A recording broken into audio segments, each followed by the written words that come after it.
Dan hari ini secara khusus saya akan mengajak teman-teman Kabar Baik untuk belajar memahami tentang paus. Sebelum menjawab paus, saya mau bicara sesuatu dulu. Boleh. Satu, paus sebetulnya tidak ada di kitab suci. Kepemimpinan di kitab suci yang dikenal itu ada episkopos, pluralnya episkopoi.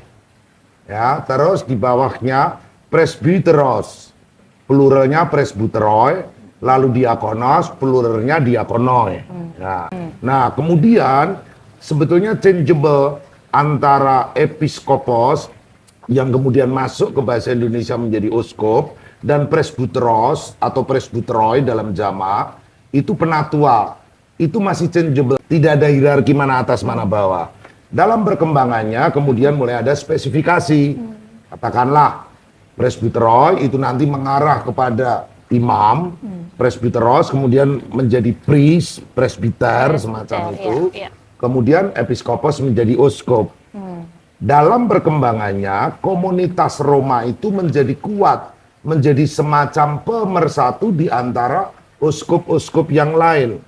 Tidak lebih tinggi sebetulnya dulu, tapi menjadi pemersatu. Disitulah kemudian Konsili Vatikan membuat istilah primus inter pares yang diutamakan dari yang sejajar. Kemudian Paus dipanggil sebagai pemimpin keuskupan Roma, jadi Paus harus uskup Roma.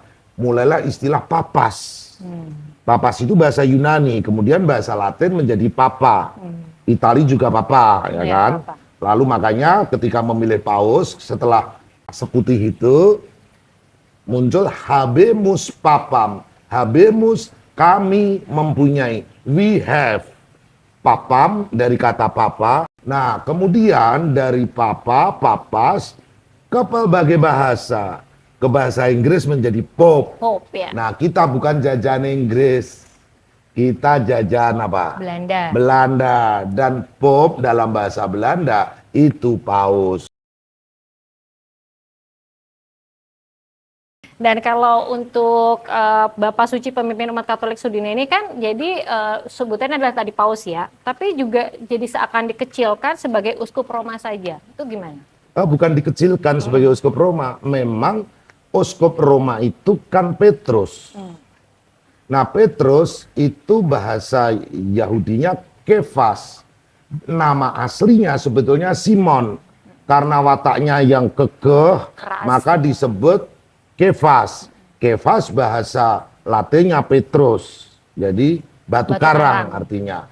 Ada permainan kata itu, dinamai Kefas, lalu disebut di atas kekerasan hatimu atau di atas batu ini akan kudirikan gerejaku. Maka di Roma sebagai keuskupan tersendiri, pemimpinnya yang pertama adalah Petrus.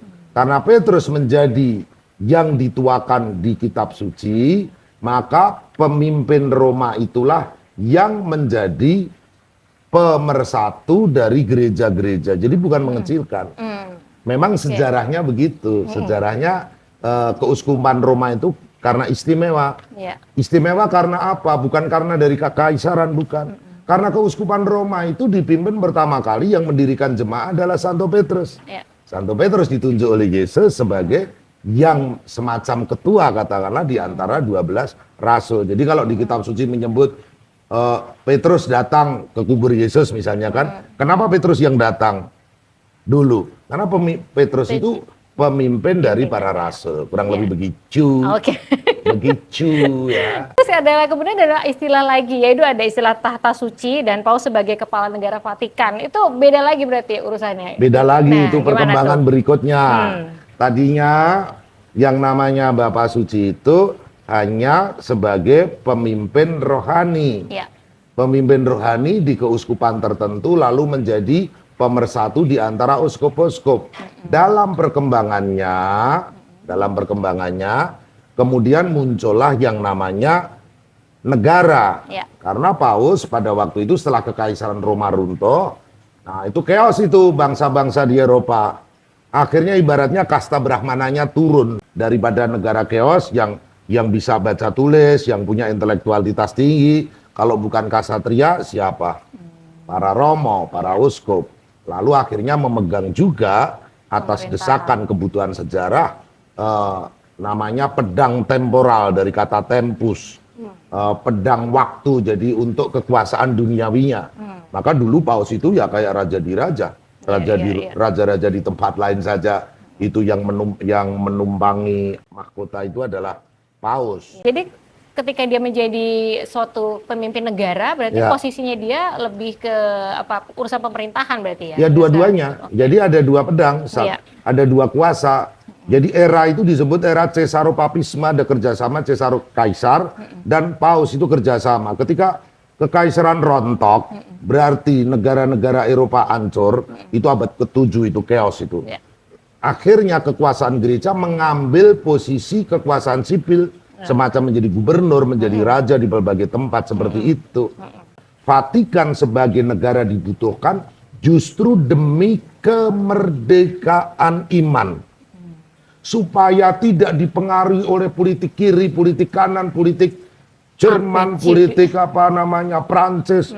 Dulu jabatan paus itu diperebutkan, uskup-uskup itu diperebutkan oleh para raja di sekitar di daerah Eropa. Mengapa begitu? Raja butuh berkah karena rakyatnya semua Katolik. Jadi kalau mendekati seorang pemimpin, apalagi pejabat tinggi gereja, dia akan dapat benefit, akan dapat berkah politis gitu loh. Masih terkait sama paus, saya balik lagi nih, ada istilah infalibilitas paus. Itu apa sih? Infalibilitas, fallible, fall, dapat salah. In berarti tidak dapat salah. Ini menjadi problematik dunia, seolah-olah yang tidak bisa salah itu kan Tuhan Yesus. Diperluas ke Bunda Maria, karena Maria immaculata, tanpa celah, ya kan? Dan itu dogma. Nah sekarang paus kok mau ikut-ikutan seperti Yesus dan Bunda Maria, padahal paus orang berdosa. Kenapa itu muncul? Demi persatuan. Persatuan gereja diimani oleh umat Katolik. Ketika misalnya ada konklav, ribet, rame banget, ada diskusi, mungkin zaman sekarang disebut hak veto, kurang lebih begitu. Hak veto, jadi tidak bisa sesat dalam kesatuan dengan para uskup, dia membuat pengajaran. Tidak sesatnya itu dalam bidang moral dan dalam bidang rohani. Tidak dalam bidang fisika, musik, dia bisa error. Tidak dalam hidup pribadi, paus bisa salah. Tapi ketika dia mulai mengajarkan secara resmi, harus ada di takhta tertentu. Dengan ini saya mengajarkan, tentu saja setelah mendengar pendapat dengan para uskup, dengan periti. Dari kata peritus, itu semacam staf ahli yang luar biasa. Lalu dia merenung dalam doa. Ini ajaran yang benar. Lalu ada pepatah dalam bahasa Latin, Roma locuta causa finita. Kalau Roma sudah bicara, kasus tutup, selesai. Itu menggunakan infalibilitas. Kalau nggak ada kelar-kelarnya. Tapi itu ada dasarnya. Ada dasarnya. Dasarnya itu Roh Kudus. Roh Kudus mendampingi, menginspirasi para pemimpin kita. Nah, di situ diinspirasi oleh Roh Kudus, Roh Yesus sendiri yang hidup, yang mendampingi para pemimpin, terutama tidak bisa sesat kalau paus sudah mengambil keputusan dalam bidang moral dan rohani. Oke, hari ini cukup dulu. Nah, kita akan belajar mungkin nanti di episode berikutnya tentang paus lagi seperti apa. Sekali lagi jangan lupa teman-teman untuk like, subscribe, dan juga share konten menarik ini kepada yang lainnya. Karena dengan begini kita akan bisa terus mewartakan kabar baik.